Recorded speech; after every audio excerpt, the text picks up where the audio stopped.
અને હવે ક્યાંક આપણને એવું થઈ જાય કે હવે આ ઉંમરે શું બદલાવાનું. જે દિવસે તમારું બદલાવાનું નહીં હોય ને એ દિવસે ઉપરવાળો સ્વિચ બંધ પાડી દેશે કે હવે તમારી બદલાવાની શક્યતા પૂરી, હાલો.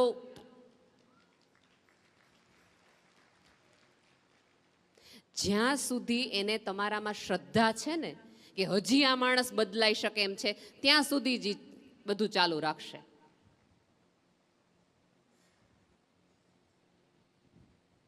સાદી વાત છે.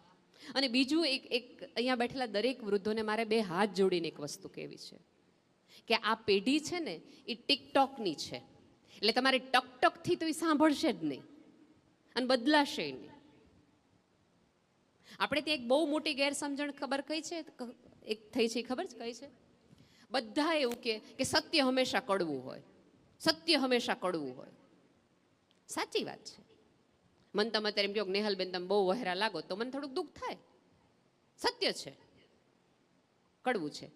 પણ સત્ય હંમેશા કડવી રીતે કહેવાવું જોઈએ એવો કોઈ નિયમ નથી હો. આપણે બધાની ભૂલ એ થઈ ગઈ કે આપણે બધા એવું એક અત્યારે વાયકાલ મનમાં હોય બધું કહી દેવાનું, મનમાં હોય બધું કહી દેવાનું, ચોક્કસ કહી દેવાનું. પણ કહેવાની એક રીત હોય. પાસે બેસાડીને દીકરાને હાથ ફેરવીને કહો ને કે બેટા આમ કરીએ ને તો આમ થાય, તો એ સાંભળે. કારણ કે એને આ પૃથ્વી પર જો પ્રાણીને સ્પર્શનો સમજ આવતી હોય તો માણસના છોકરાને સ્પર્શ નો આવે? કેવી વાત કરો છો યાર.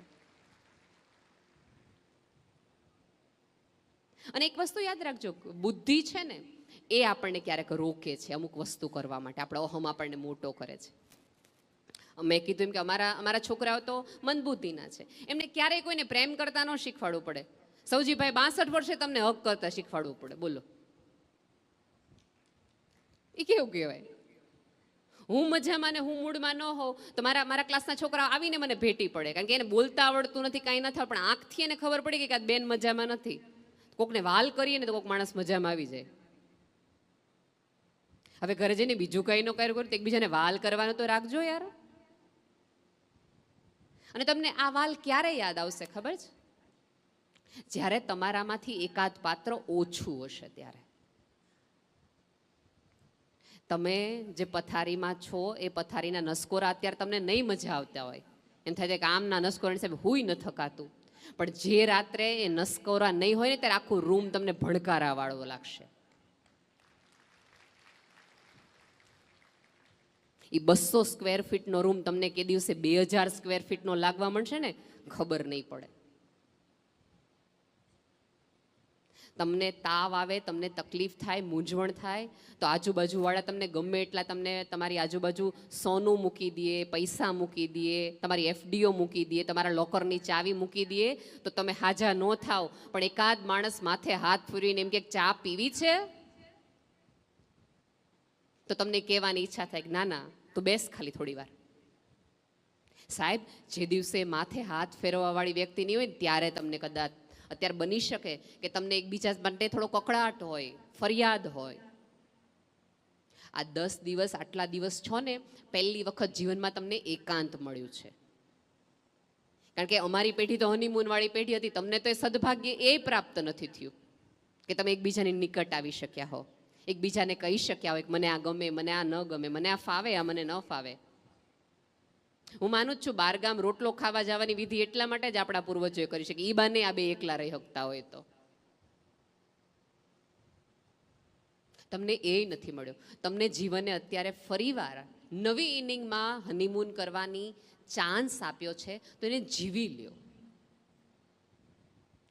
કેટલી વખત એવું બન્યું છે કે જાહેરમાં તમે તમારી પત્નીની અપમાન કર્યું હશે. આજ ગંગા કિનારે હાથ પકડીને એને કહી દો કે મારે આવું નહોતું કરવું જોઈતું, મને ખબર પડે છે કે તને ખબર પડે છે. કેટલી વખત એવું બન્યું હશે કે આપણા પતિની મમ્મી માટે આપણાથી કંઈક બોલાઈ ગયું હશે, અથવા એના ભાઈ માટે કશુંક બોલાઈ ગયું હશે, અને હવે તમને સમજાતું હોય કે એવું નહોતું કરવા જોઈતું. કારણ કે હવે તમારા બે દીકરા નોખા થાય ને ત્યારે તમને તકલીફની ખબર પડે. તો આજે તમારા પતિને કહેજો કે ભૂલ થઈ ગઈ, બાને તે દિવસે મારાથી આમ કહેવાય ગયું. આ દિવસોમાં કાંઈ ન કરી શકો તો એકબીજાથી તો માફી માગી લ્યો. કાલ સવાર પડે કે ન પડે, આ સૂર્યાસ્ત છે દોસ્ત, ક્યારે આ બધું સમેટાઈ જશે ને ખબર નહીં પડે. આભાર માની લ્યો, ઈશ્વરનો માનો એટલો જ પતિનો ને પત્નીનો માનો. આપણે ત્યાં એવું તકલીફ થઈ ગઈ છે કે પોતાના હોય એનો થોડો આભાર માનવાનો હોય કાંઈ. કેમ કેમ નરેન્દ્રભાઈએ એવી વાત કરી ને કે મેં સૌજીભાઈને અમારી આંખ સામે મોટા થતા જોયા. ત્યારે મને એક વાક્ય બહુ એવું લાગ્યું હતું કે એક વડાપ્રધાન એવું કે મેં આંખ સામે મોટા થતા જોયા, પણ હું અહીંથી જોઉં છું ને તો સૌજીભાઈને કેટલા લોકોના હૃદયમાં હું મોટા થતા જોઉં છું. અને આંખ સામે મોટો થયેલો માણસ ક્યારેક નાનો થાય, હૃદયમાં વિસ્તરતો માણસ ક્યારેય ન મોટો થાય, ક્યારેય નાનો ન થાય. એ અકબંધ.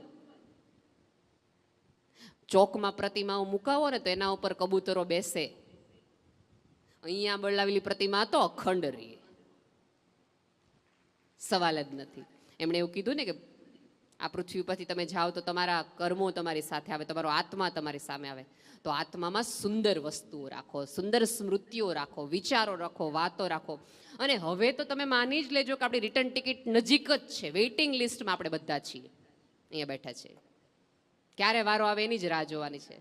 તો બેસ્ટ જેવું જીવો, જ્યારે જીવો ત્યારે એવું જીવો કે જતી વખતે તમારા ગયાનો અફસોસ કોકને હોય, યાર આ માણસ વયો ગયો.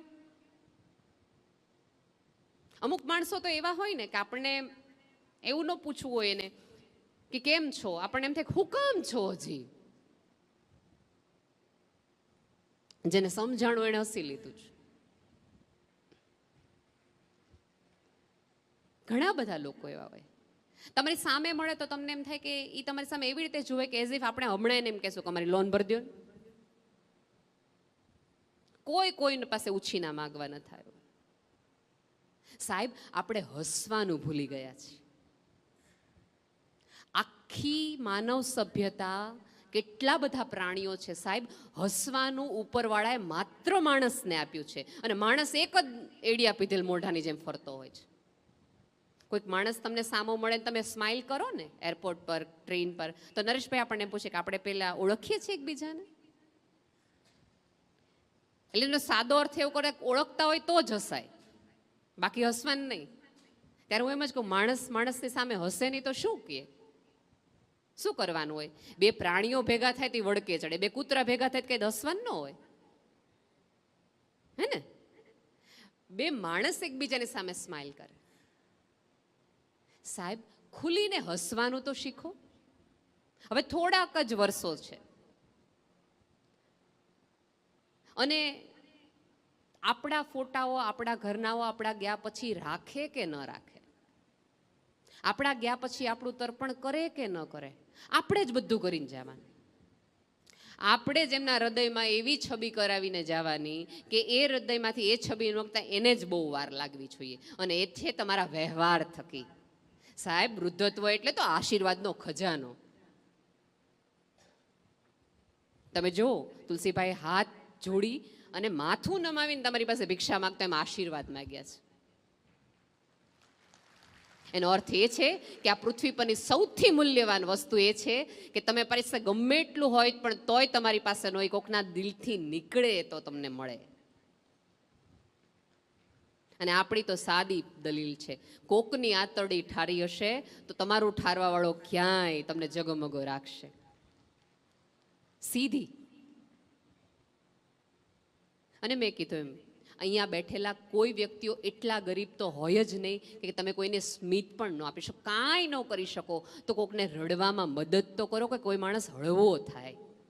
આ પૃથ્વી પર અત્યારે સૌથી વધુ જો કમી હોય તો એકબીજાનો ભરોસાની છે. મેં કાલે જ હું સૌજીભાઈ અહીંયા બધા બેઠા હતા ત્યારે વાત કરતા હતા કે સૌથી વધુ અછત છે એ ભરોસાની છે.